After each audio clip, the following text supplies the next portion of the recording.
गरीबों की थाली तक राशन दाल पहुंचाने का काम हुआ। राशन के साथ साथ उन्हें गैस सिलेंडर भी मुफ्त दिए गए। गरीब बुजुर्ग माताओं बहनों और दिव्यांग साथियों के लिए 1000 रुपए की सहायता भी सीधे उनके खातों में भेजी। नमस्कार दोस्तों, स्वागत करते हैं आपका एक बार फिर बिंदास खबरें में, जहां पर हम लेकर आते हैं देश और दुनिया की ताजा और काम की खबरें। तो दोस्तों, बिना देरी किए शुरू करते हैं खबरों का सिलसिला। और इसी के साथ आज की पहली बड़ी खबर की पीएम नरेंद्र मोदी ने मांगे मन की बात के लिए सुझाव। इस नंबर पर कर सकते हैं संपर्क। आपको बता दें कि पीएम नरेंद्र मोदी इस महीने भी देशवासियों से अपने मन की बात करने जा रहे हैं। पीएम नरेंद्र मोदी ने मन की बात कार्यक्रम के लिए देशवासियों से सुझाव मांगे हैं। आपको बता दें कि विचारों को MyGov नमो ऐप के माध्यम से साझा किया जा सकता है या फिर संदेश रिकॉर्ड करने के लिए 1800117800 नंबर को डायल किया जा सकता है। अगर आपके भी कोई विचार हैं और मन की बात में आप इसे साझा करना चाहते हैं तो आप भी कर सकते हैं। और इसी के साथ अगली बड़ी खबर, इमरान ने जमकर की भारत की तारीफ, कहा कि हिंदुस्तान को कोई आंख उठाकर नहीं देख सकता, अमेरिका के खिलाफ उगला जहर। आपको बता दें कि पाकिस्तान में इमरान खान की कुर्सी खतरे में पड़ गई है। अविश्वास प्रस्ताव से एक दिन पहले इमरान खान ने पाकिस्तान को संबोधित किया। उन्होंने कहा कि एक दिन पहले सुप्रीम कोर्ट के फैसले से मुझे मायूसी हुई, लेकिन हम कोर्ट के फैसले को स्वीकार करते हैं। डिप्टी स्पीकर ने अविश्वास प्रस्ताव को बाहरी मुल्क के हस्तक्षेप के कारण खारिज किया था। सुप्रीम कोर्ट को इतने सीरियस आरोपों की जांच करनी चाहिए थी। कोर्ट कम से कम एक बार सबूत तो देख लेता। साथ ही आपको बता दें कि संबोधन में इमरान खान ने भारत की जमकर तारीफ की और कहा कि भारत एक खुददार देश है। किसी सुपर पावर की हिम्मत नहीं है कि भारत के खिलाफ साजिश करे। भारत को कोई आंख नहीं दिखा सकता। इमरान ने भारत की विदेश नीति की तारीफ की और कहा कि हमारी भी विदेश नीति भारत की तरह होनी चाहिए। और इसी के साथ अगली बड़ी खबर की भीषण गर्मी का असर, प्रदेश में 15 अप्रैल के बाद बंद हो सकते हैं निजी स्कूल। आपको बता दें कि मध्य प्रदेश में राजधानी समेत पूरे प्रदेश में भीषण गर्मी पड़ रही है। ऐसे में अभिभावक अभी से ही निजी स्कूलों में गर्मी की छुट्टियों की मांग कर रहे हैं। इस संबंध में स्कूल शिक्षा मंत्री इंदर सिंह परमार ने कहा है कि जिस तरीके से गर्मी पड़ रही है, इस कारण प्रदेश के निजी स्कूल भी बंद करने पर विचार चल रहा है। उन्होंने कहा कि इस बार सरकारी स्कूलों के बच्चों को अप्रैल में नहीं बल्कि जून में बुलाया जाएगा। अप्रैल में पूरा प्रदेश भीषण गर्मी की चपेट में है। ऐसे में सरकारी स्कूलों में ग्रीष्म अवकाश के बाद ही नया सत्र शुरू किया जा रहा है। और इसी के साथ अगली बड़ी खबर की गुजरात में मिला कोरोना का XE वेरिएंट का मरीज, बेहद संक्रामक है ये वायरस।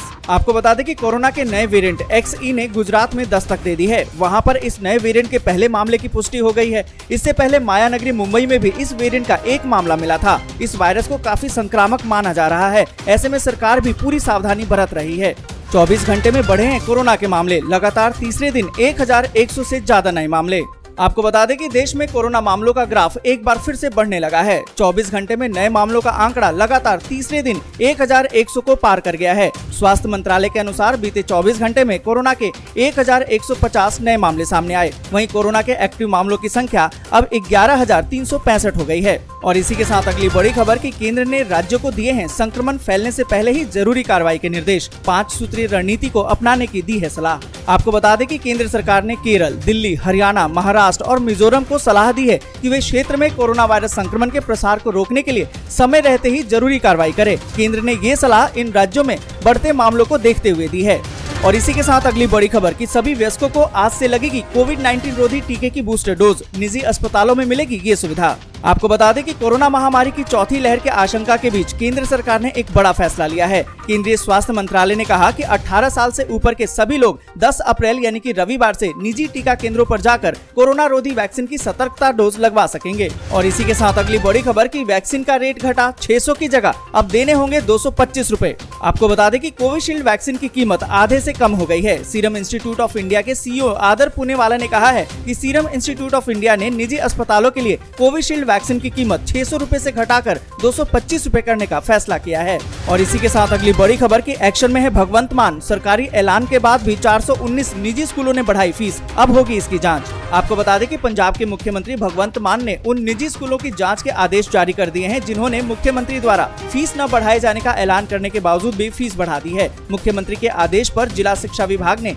जांच टीम का गठन कर दिया है। आपको बता दें कि स्कूलों में फीस वृद्धि की जांच का काम शुरू होगा। इसके लिए 17 प्रिंसिपल और हेड मास्टरों की टीम तैयार की गई है। ये टीम एक हफ्ते में अपनी रिपोर्ट मुख्यमंत्री को सौंपेंगे। और इसी के साथ अगली बड़ी खबर कि भारत अमेरिका के बीच वार्ता से पहले व्हाइट हाउस का बड़ा बयान, कहा कि दुनिया में हमारे रिश्ते सबसे अहम। आपको बता दें कि भारत और अमेरिका के बीच अगले सप्ताह से शुरू होने वाली 2+2 वार्ता से पहले व्हाइट हाउस की तरफ से एक बड़ा बयान सामने आया है। व्हाइट हाउस की प्रेस सचिव ने बताया है कि अमेरिकी राष्ट्रपति जो बाइडेन का मानना है कि भारत और अमेरिका के रिश्ते दुनिया में सबसे अहम है और उम्मीद है कि होने वाली वार्ता हमारे रिश्तों को और भी बेहतर बनाएगी। दरअसल ये वार्ता रक्षा मंत्री और विदेश मंत्री के स्तरीय पर होगी। ऐसे में रक्षा मंत्री राजनाथ सिंह और विदेश मंत्री एस जयशंकर अमेरिका की यात्रा करेंगे। सोमवार को इस समिट में वो भाग भी लेंगे। और इसी के साथ अगली बड़ी खबर कि रूस ने पहली बार माना उसके सैनिकों का हुआ है भारी नुकसान। आपको बता दें कि रूस यूक्रेन युद्ध के शुरू हुए करीबन 1.5 महीने बीत चुके हैं और अब पहली बार रूस ने ये मान लिया है कि उसके सैनिकों को भारी नुकसान हुआ है। हालांकि इससे पहले यूक्रेन की तरफ से ये दावे किए जाते रहे हैं कि उनके सैनिकों ने रूस को काफी नुकसान पहुंचाया है,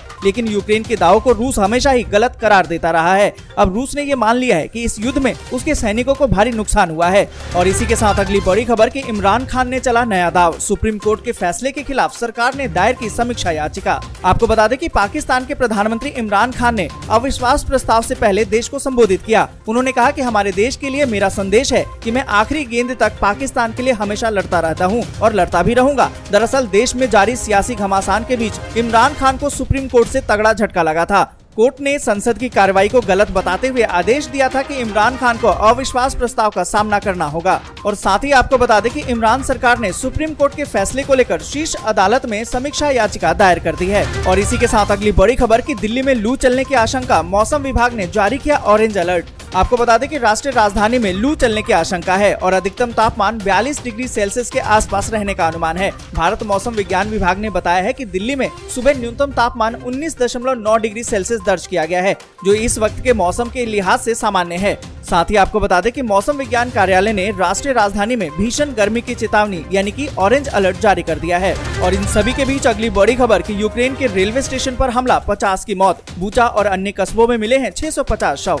आपको बता दें कि यूक्रेन में जारी युद्ध के मद्देनजर रेलवे स्टेशन पर हमला हुआ, जिसमें 50 लोग मारे गए जबकि करीबन 5 दर्जन लोग घायल हुए हैं। जिस स्टेशन पर हमला हुआ वो पूर्वी यूक्रेन के डोनेस्क इलाके में है। स्टेशन में मौजूद ज्यादातर लोग सुरक्षित स्थानों पर जाने के लिए ट्रेन का इंतजार कर रहे थे। रूस ने आम जनों पर इस हमले में अपना हाथ होने से इनकार किया है। और इसी के साथ अगली बड़ी खबर कि रूस यूक्रेन युद्ध के बीच में चीन ने यूक्रेन की सरकार पर शुरू किया साइबर हमला। आपको बता दें कि रूस और यूक्रेन युद्ध के बीच में ढेरों हैकिंग की खबरें सामने आ चुकी हैं। कई हैकर्स यूक्रेन की खुफिया जानकारी निकालने के लिए सरकारी वेबसाइटों पर अटैक कर रहे हैं। वहीं इनमें से कई हैकिंग के मामले चीन से जोड़े जा रहे हैं। रूस के यूक्रेन पर आक्रमण करने के बाद यूक्रेन के खिलाफ लगातार साइबर हमले हो रहे हैं, जिनके बारे में माना तो ये जा रहा है कि इनके पीछे चीन का संबंध है और ये साइबर अटैक्स यूक्रेनी सरकार को निशाना बनाने के लिए किया जा रहा है। और इसी के साथ अगली बड़ी खबर की जंग के वीडियोस में नजर आते हैं जेलेंस्की, फिर क्यों रूस नहीं कर पा रहा है इनको ट्रेस। आपको बता दें कि रूस और यूक्रेन के बीच में युद्ध को पूरे 44 दिन बीत चुके हैं और 45 दिन का युद्ध आज है। और पुतिन के लिए सबसे बड़ा चैलेंज अगर कोई है तो वो है यूक्रेन के राष्ट्रपति जेलेंस्की। पुतिन की पूरी फौज और प्राइवेट आर्मी मिलकर भी जेलेंस्की को खोज रहे हैं, लेकिन जेलेंस्की नजर तो आते हैं, उसके बाद वो कहां गायब हो जाते हैं, कोई उसकी लोकेशन ट्रेस नहीं कर पाता है। कहां से करते हैं वीडियो कॉन्फ्रेंसिंग, आखिर जेलेंस्की का सुपर बॉडीगार्ड कौन है, क्यों अभी तक रूस इनको ट्रेस नहीं कर पा रहा है। आपने देखा होगा कि कई बार यूक्रेन के राष्ट्रपति जेलेंस्की वीडियो कॉन्फ्रेंसिंग में नजर आते हैं, पर रूस चाहकर भी उनको ट्रेस नहीं कर पा रहा है। यहाँ तक कि उनकी पूरी फौज भी उन्हें ट्रेस नहीं कर पा रही। पल की खबर के लिए जुड़े रहिए हमारे साथ और देखते रहिए बिंदास खबरें। और उससे पहले अगर अभी तक आपने चैनल को सब्सक्राइब नहीं किया तो सब्सक्राइब कीजिए और लाइक कीजिए। जय हिंद, जय भारत।